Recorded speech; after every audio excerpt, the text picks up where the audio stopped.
Please welcome to the stage Owen Thompson.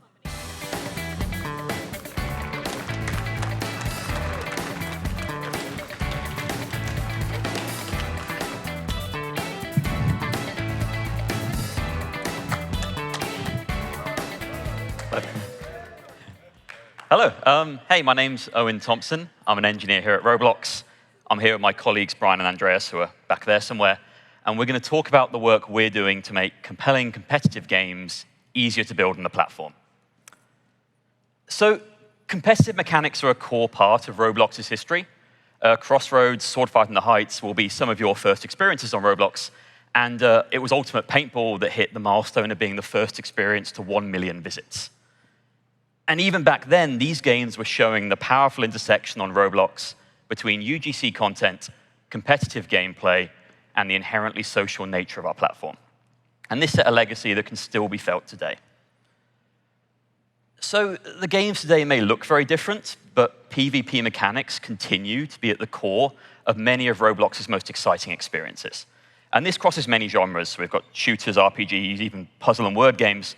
And they're very different, but central to each of their game loops is the idea of players competing against other players. And whilst these games were built when they faced different technical challenges, we do think they all faced a core set of issues where Roblox clearly has more work to do. So when we think about the work we need to do to support competitive games on Roblox, we organize this into 3 big categories. So first, we have even matches. So one-sided matches aren't fun. Getting stomped on by pros is a bad onboarding experience. We want to give you the tools you need to stop it. Then we have fair gameplay. So the overwhelming majority of our player base is honest, but there is no denying that cheating exists on Roblox. And it only takes one bad actor to ruin a whole server's experience. So we think it's really cool how today many of you show your ingenuity by building these complex systems to detect and punish cheaters. We know it's pulling you away from the work you really want to do, which is just making your game more fun. And finally, we have competitive physics. So we're really proud of our physics engine at Roblox, but as we alluded to yesterday, it's just not good at player-to-player interactions. So things like knockback, melee combats, pit maneuvers, passing a ball between players, these things are all really hard to do on Roblox. So good news is we've been working on it. And we're going to talk a little bit about the things we've shipped already and the things that are coming soon that will help you tackle these problems. So, the start of our first category, even matches. What work are we doing to help you eliminate unfair competitive advantages between players? Start with the avatar. The avatar is fundamental to fair competitive play, but we've all seen some of the problems of the system today. So there's tiny tactical pigeons running around on the front lines, or giant dudes blocking doorways. And whilst we love the creativity and expression that comes in our avatar system, we know consistency is key for many of you, especially those of you building competitive games. And this is why we introduced avatar settings. So our goal of this feature was to give you, the developers, more control to ensure a level playing field. So now you can set things like uniform collision boxes, consistent avatar scaling, without having to write a bunch of complex code or strip away the player's identity entirely. Next, we have custom matchmaking, and I'm going to spend a bit longer here. Some of you may know, earlier this year, we announced a closed beta. And I'm excited to reiterate, this year, we're opening this beta up to all players, all creators. So this feature is really relevant to competitive games because it actually lets you adjust the weights to the signals that Roblox feeds into its matchmaking system as an input. So in a first-person shooter game, where it may be easier to control on desktop versus mobile, you can prioritize grouping by device type. Or for a team-based game where communication is key, you can prioritize ping, age, language, voice-enabled status. And a combat game, you can prioritize low latency servers. So if we look briefly at some real data, during our closed beta, Deepwoken added weight to the latency signal. And because of this, they ended up seeing an 18% decrease in the median ping, which if you've ever tried the kind of brutal, unforgiving combat in Deepwoken is a pretty big deal. We also partnered with Brookhaven to run an A/B test for their matchmaking configuration, which, amongst other things, boosted the weight assigned to the language signal. And they saw a statistically significant 3% increase in playtime, which is a huge deal for a game of Brookhaven's size. But custom matchmaking actually lets you go much further than this because it lets you create your own signals. So imagine I've created a round-based game. Every 5 minutes, a new round starts. But if a player who joins halfway through a round, they're stuck watching, waiting. Now, putting myself in the shoes of one of these players joining the game, if I have these 3 servers available, which one do I want Roblox to prioritize? Well, it's not this one. So sitting in the lobby, watching other players have fun is a really bad onboarding experience. I don't want people to get bored and quit before they even have a chance to play. So what I'm looking for here is a way to prioritize servers for which a new round is starting soon. So the first thing I need is for the matchmaking system to be aware I have rounds in the first place. And this is where custom server attributes come in, because they let you track a value for each server running in your place. So here I've created a new matchmaking server attribute called new round starting soon. It's a bool. It's got a default value of true. And whenever I want to at runtime, I can update this value. So here I'm using matchmaking services APIs to set this value to true 30 seconds before a new round starts. The next step then is I need to convert this into a signal. And a signal is a numeric input to the matchmaking system for which you can assign a weight. So on the left here, I've created a new signal. It's called new round starting soon. It's pretty simple. It's 1 when the attribute is true and 0 when it's false. And then on the right here, right at the bottom, you can see I'm assigning a weight to this signal, and I finished. Roblox will now prioritize servers for which a new round is about to start. And we saw during our closed beta a competitive round-based puzzle game rolled out a configuration a little like this, and they saw a 7% increase in average session time. So what else can you do with custom signals? Well, the first thing many people think about when they think about custom matchmaking is the idea of skill-based matchmaking. So imagine I made a different game. This time it's a competitive shooter. I'm using the ELO rating system to track player skill. And for those of you who don't know, ELO was introduced to rank chess players in the 60s, but it works for this too. So let's say I'm a player joining this game. I have an ELO of 800, and I've got 2 servers available. Server A at the top here is full of pros with really high ELO scores, and server B looks much more like my crowd. So what I'm really looking for here is a way for the matchmaking system to prioritize servers for which contain players with similar ELO scores to me. So like before, I need the matchmaking system to be aware of ELO scores in the first place.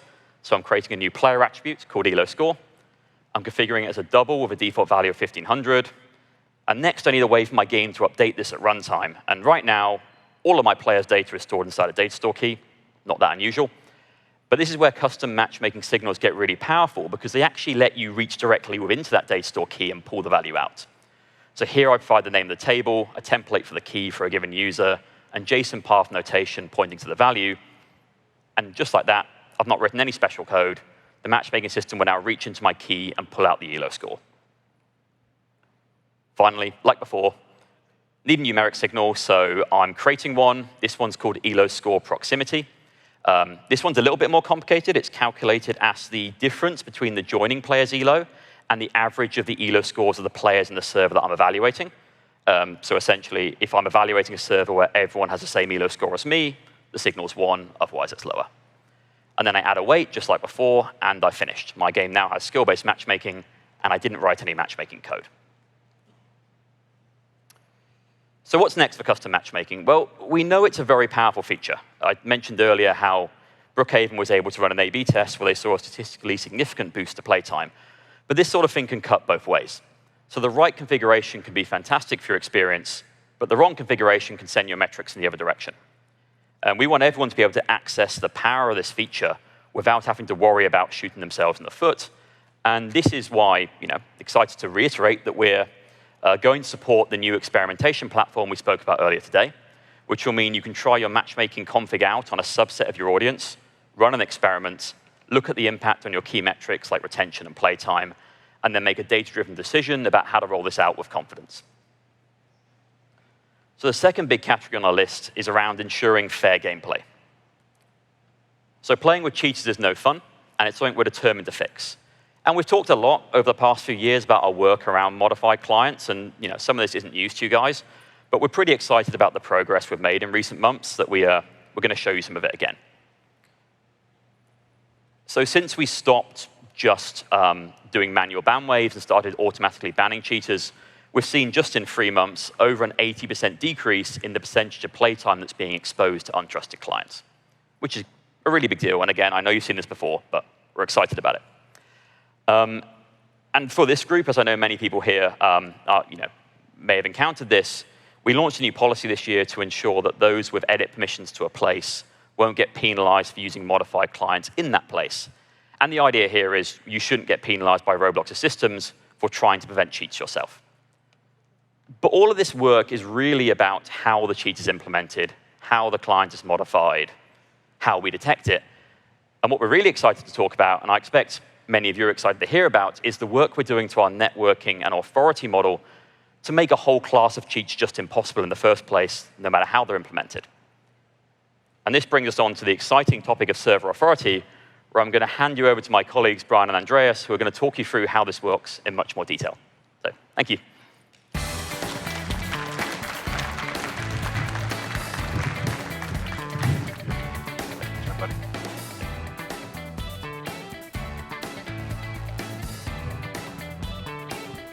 Hey, everybody.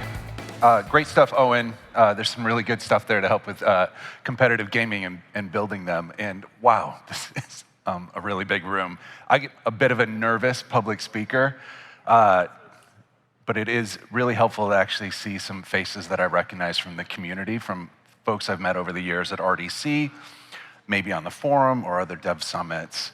Anyways, in case you don't know me, my name's Brian.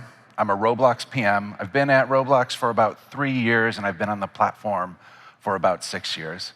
I'm super passionate about helping to improve and build upon our engine so that you guys as creators can build the experiences that you want to build.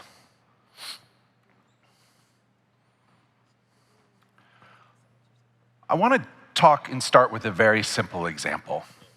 This is a very basic game. Think of it as a PvE where you have to fight a slew of bosses to obtain a key that unlocks this door that allows you to obtain this limited edition high-value sword. My friend Minty and coworker is there on the left. Minty, are you in the room by chance? Oh, awesome. Hit her up after. By the way, she's got Minty stickers that she might give out. I am the white avatar on the right. You might recognize me from Owen's ELO slide, his matchmaking slide earlier. I actually had the highest ELO score on that slide. You probably missed it. It's a weird flex, but I was proud of it. All right, the left is what Minty sees on her device. The right is what I see on my device. Let's pretend Minty's feeling a bit naughty. She's like, screw it, I don't want to fight those bosses, but I want that sword. She taunts a little, then she turns on an exploit that makes the door disappear. She walks through, grabs the sword, and comes right on out. How'd she do that? Well, to understand that cheat, we have to look at how simulation works at Roblox today. We use at Roblox what we call distributed authority. That's just a fancy way of saying that each player's device simulates some part of the world. Your device will always simulate your avatar, and your other players' devices will always simulate their avatar. The server will simulate other things in the world, for this example, the door. Let's see this in action. We have 3 devices here. Again, Minty's client on the left, mine on the right, the server in the middle. When Minty moves, her client sends a new position to the server. The server processes that and then sends that position down to my client. Normally, this all works very well. The problem is, what if Minty hacks her client? She can change the way the simulation works on my device. In our example, Minty just deleted the door, poof, it was gone. Then she can walk straight through on her device and pick up the sword. Her hacked client, which is trusted by the server, keeps sending position updates on up through the cloud. The server then passes those updates on to me as she walks through. So from my perspective, it looks like she just ghosted through the door. All right, so basic example, but what can we do about this? Let's think about it for a moment. The key problem is we're trusting Minty's device to do her part of the simulation and to do it fairly. But since she hacked her client, she's broken that assumption, and that's why the cheat works in distributed authority. So what if we just didn't trust players' devices? Well, there's a well-known solution for that, and shocker, it's called server authority. Andreas is one of the engineering leads on the project, and he's going to explain how server authority works. All right, thank you, Brian. So my name is Andreas. I'm a principal scientist here at Roblox, and I've spent pretty much my entire career thinking about distributed systems, such as this one. So I'm excited to show you how server authority solves this problem. Now, first, let's have a look and see what happens when we switch from distributed authority to server authority. Now the server simulates everything, including the avatars and the door. The clients just have copies. And all the clients do in this mode is forward inputs to the server. Let's have a look. Like, for instance, when Minty presses the W key on her keyboard, her client sends a message to the server saying, hey, yeah, she pressed the W key. Then the server moves the avatar and then sends position updates to the clients, and then the clients move the avatar as well. Okay. But as many of you know, you can already do this today. Right? So in the parts, you can set the network owner to server, and on scripts, you can send the run context to server. So we're done. Let's go home. Cool. Bye. Well, maybe not so fast. Right? What if that were all that we did? And I'm going to show you this using a simple example. So we're going to take Minty. We're going to put her on a simple base plate. We're going to set the ping to about 50 milliseconds. Right? I'm going to show you this little sort of animation at the bottom so you can see when Minty presses a key on her keyboard. So let's have a look and see what happens. So here's the video. You can see key presses. And there's this little lag between the time that she presses a key and the movement. Now I'm increasing the ping to 200 milliseconds. And oh, wow, now the lag is really long. Right? So it takes about half a second from the time that Minty presses a key to the time that her avatar actually moves. So what is happening here?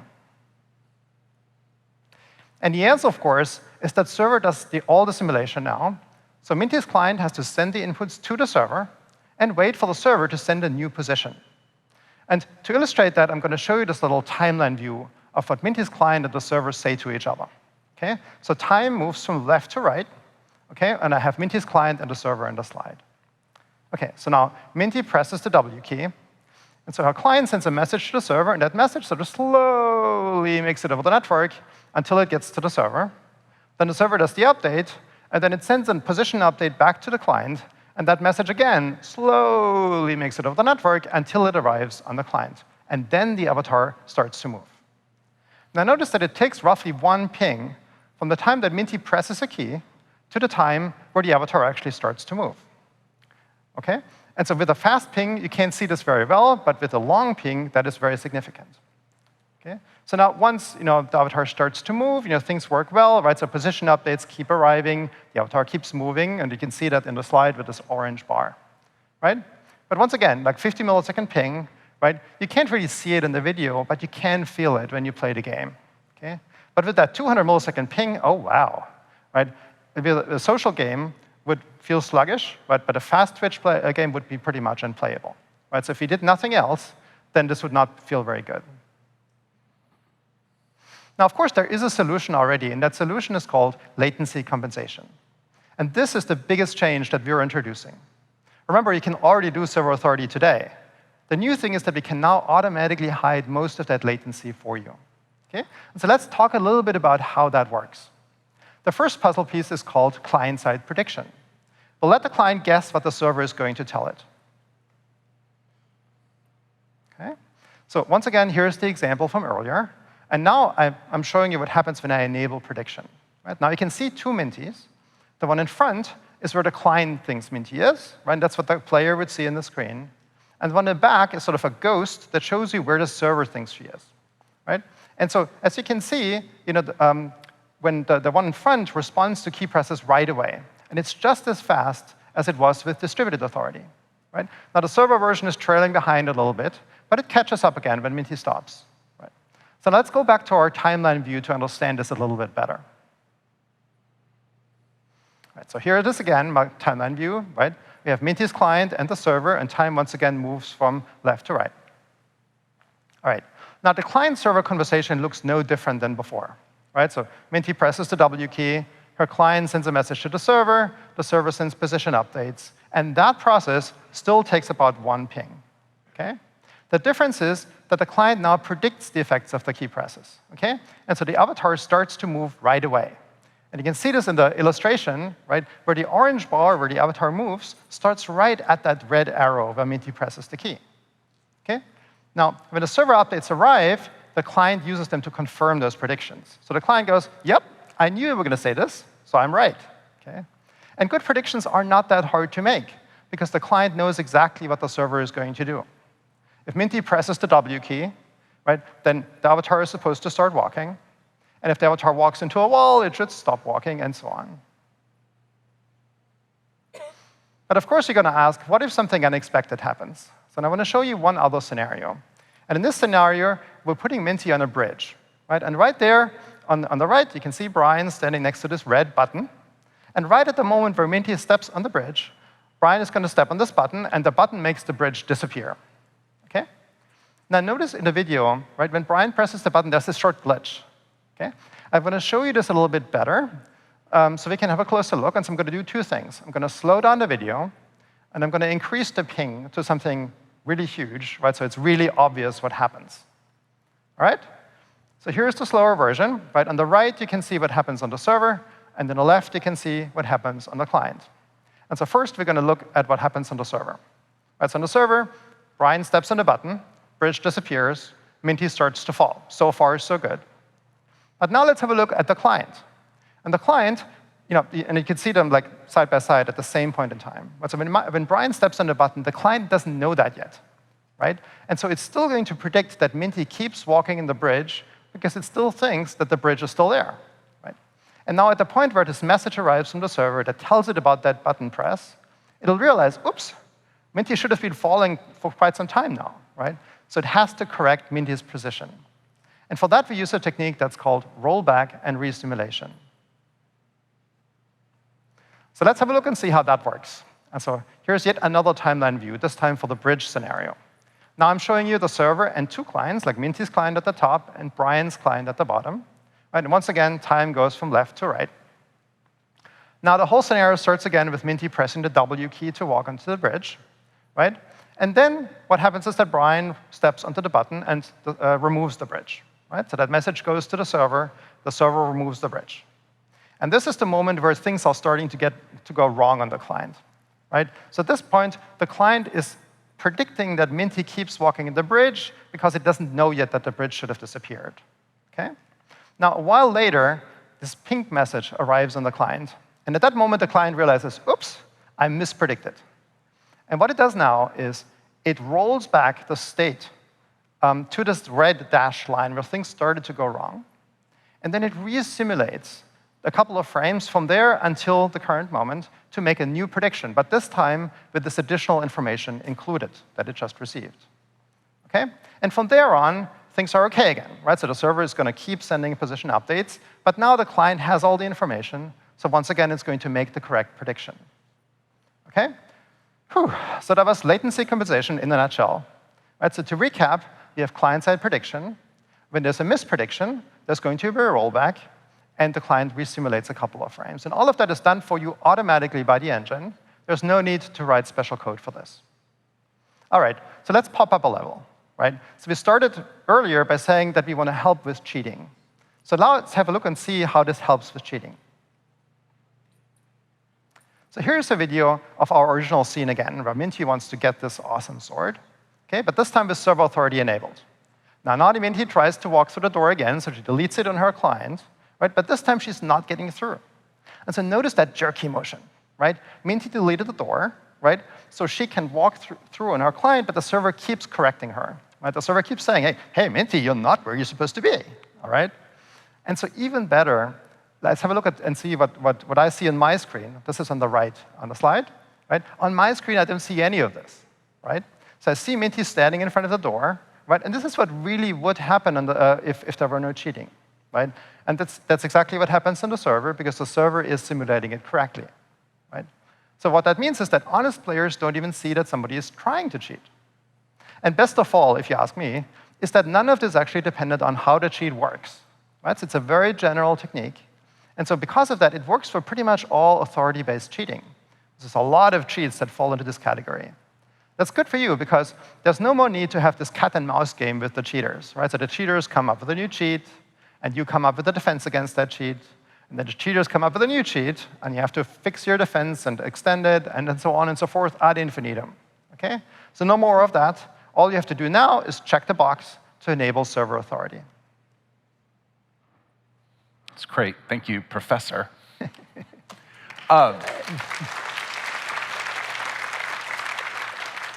So, admittedly, that locked door example is a bit contrived and simple, but really, it highlights the type of exploits many of you are struggling with in your games, whether it's a fly hack, a speed hack, a no-clip, a C-frame teleport, flinging, which isn't even necessarily a competitive thing, can happen in a social game, disrupting the experience for your players. And it demonstrates why building competitive games in general, like an FPS, a shooter, or a sports game on Roblox is hard.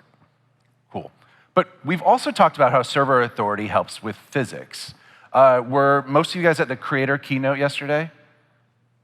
Yeah? All right. I was too. Now, I'm super biased, but they showed a demo of 2 race cars doing this thing we call the pit maneuver, okay? My bias is that was the best demo of the entire day. It was really cool, and that was enabled by server authority. We also showed the soccer game with we call it hamster balls pushing the soccer ball around. That's been at the engine booth as well. We want to talk about how let's talk about how that soccer ball game looks without server authority. All right, the red ball is the player. That is simulated on the client, and the white soccer ball is the server ball, which, is on the ball that's simulated by the server. Today, clients see server-owned objects slightly in the past. You saw that when Minty was running around and the server ghost was chasing after her. This causes an ugly client-server interaction, and it highlights why complex physical interactions don't always work, okay? The red ball being locally simulated also shows how we're subject to these client-side cheats. All right, now, what you've been hopefully waiting for is how are we gonna make this easier for you to do in Roblox in the future, okay? To help with the anti-cheat and help with those complex physical interactions. Well, we announced yesterday that we're enabling support for this. We've been working on this for a while, and we're about to show you how it works. Now, while the tension mounts, I want to let everybody know that all the functionality you're about to see right now is subject to change, but it definitely shows the direction that we're going. For those of you interested in bleeding edge access, we released all of this at the forum. We released a sign-up form for this on the dev forum yesterday, and you can sign up at our engine booth as well. But, okay, enough waiting. Let's see how to turn on Roblox new server authority with latency compensation. Boom. First, you just go to Workspace Properties and turn on server authority, and you're halfway there. So what does this simple switch do? Well, it simply turns on the latency compensation that we just learned about from Andreas with client prediction, rollback, and resimulating for avatars and nearby objects. Basically, server authority for physics simulation is super easy. We'll get to custom behavior in a moment. Now, let's go back to that soccer game and turn this on and see how this improves things. This is the demo you guys saw yesterday, and that's been running at the engine booth. You can see the player's interactions with the ball is now amazing. That's because both objects, the red player and the server-owned ball at the time, are operating on the same timeline. Now they're both server-owned objects. They're immune to speed hacks and position hacks. The simulation is entirely running on the server. We are seeing the predicted version that hides the input latency. With the latency compensation, we're getting the best of both worlds, the responsiveness of client-side scripts and the fairness of server-side objects. Building this today without this functionality would be very difficult on Roblox. OK, Professor, can you tell us how this works? Sure. All right, let's have a look. So like Brian said, when you set the authority mode setting to server, there's two things that we do internally. The first is we make the server the authority for all the objects. And the second is we enable prediction. Right? And prediction works out of the box for the avatar and for parts. Local avatar is always predicted. And for parts, we have 3 modes. The first mode is auto prediction mode. In that mode, the client starts to predict a part when it comes close to the player, and it stops predicting that part when it moves far away from the player again. That way, close stuff feels accurate, but we're not going to waste cycles on predicting things that are far away and the player probably doesn't see very clearly anyway. Okay? We think this is a good default for a lot of games. Just check the box, and you get good server authority. But what if you want a little bit more control? And for that, we have the other 2 modes. Right? So you can set the prediction mode to on, then we'll always predict the ball, or you can set it to off. Right? And in the soccer game, we use this on setting for the ball, right? Because we always want the ball to be predicted no matter where it is. Now, this can get expensive, though. So if you set the setting to on for too many parts, we're going to use a lot of cycles for the prediction. So please use that sparingly to keep the frame rate high. All right, so a ton of functionality with little to no code, which is really amazing. But how do you integrate scripts into this? We want to highlight a couple of new APIs. First, we're introducing a new hook in run service we call fixed heartbeat. It's just like heartbeat, except for 2 key differences. First, as the name implies, it runs at a fixed frame rate, fixed frequency, not at a variable frame rate. This keeps the client and the server running at the same rate. It's called when your client needs to roll back and resimulate. All of your core game logic should live in fixed heartbeat. Next, a bit simpler, get_state allows you to read input data. For example, button presses, joystick movements, etc. All right, let's see this in the soccer game, please. All right, let's have a look. OK, so let's have a look at one of the scripts from our soccer experience. So remember, this is a really simple game. It's just a bunch of spheres rolling around and pushing each other. And much of that is handled automatically for you by physics. Right? So all that we need is code to read inputs and to apply forces to those spheres. Here's how we do it. We have this function, and we connect that function to the fixed heartbeat. And in that function, what we do is we iterate over the players. We read the joystick position from the input action. Then we get the boost multiplier from an attribute. We apply the impulse to the body. And that's it. Simple. Now, you're probably wondering, where is all this code for rollback and resimulation? And the good news is we didn't have to write any of that. Right? So when the client mispredicts, right, it's already kept track of which state in the data model was affected by the predictions. And so you can just undo all of those changes, right, to roll back, and then apply the correction, and then it has to resimulate. So it's going to rerun our function for a couple of the past frames. Okay? And so that's important to keep in mind, because in some clients, this function might run more than once for a given frame. And so you should keep an eye on this because of low-end devices and so on, when they're constrained in terms of compute power. Now, the good news, though, is that with this simple script, you can get seamless player-player interactions with full server authority. Now, I'm going to say a few words about inputs, right, such as joystick position or key presses. Those are still owned by the client, even when you switch server authority on. So you do need to be careful. Right? You can't just trust them, right, even on the server, because people can hack their clients. And when they hack their clients, they can send pretty much anything they want. Right? So please be sure to validate those inputs to prevent sneaky players from exploiting vulnerabilities in your game. Now, for inputs, you'll need to use our new input action system. This is a much-needed abstraction of our platform-specific details. The server doesn't need to know about keyboards, gamepads, touch screens, VR controls. Right? This is all abstracted away, and you can check the developer forum announcement for more details. All right, let's look at another example of custom behavior, scoring a goal in soccer. Because when you're building a sports ball game, you need to detect, of course, if a goal has been scored, but also record the last player to touch the ball and the team of that player who scored the goal to update the score. So how does this work with our APIs? Well, the big question in this problem is where to keep state like the score. You can't keep it in regular luau variables because the server isn't authoritative over memory on the luau heap. And the heap doesn't get rolled back on a misprediction. Instead, you're going to use attributes. For attributes, the server is the authority. They're always fully rolled back on any misprediction. All right, real fast, we're running out of time. Andreas, show us how attributes work, please. Sure. So let's have a look at this little callback here. This runs when the player touches something. So without looking too closely at all this code on the slide, you can see there's lots of get and set attribute calls. For instance, the ball has an object type attribute that tells us whether it's the ball, like the real ball, or a player ball, on the team name attribute that tells us which team the player is on. And other than attribute accesses, the script is essentially stateless. There's no Lua variables for persistent state, just a few temporary ones like object type and scored on team.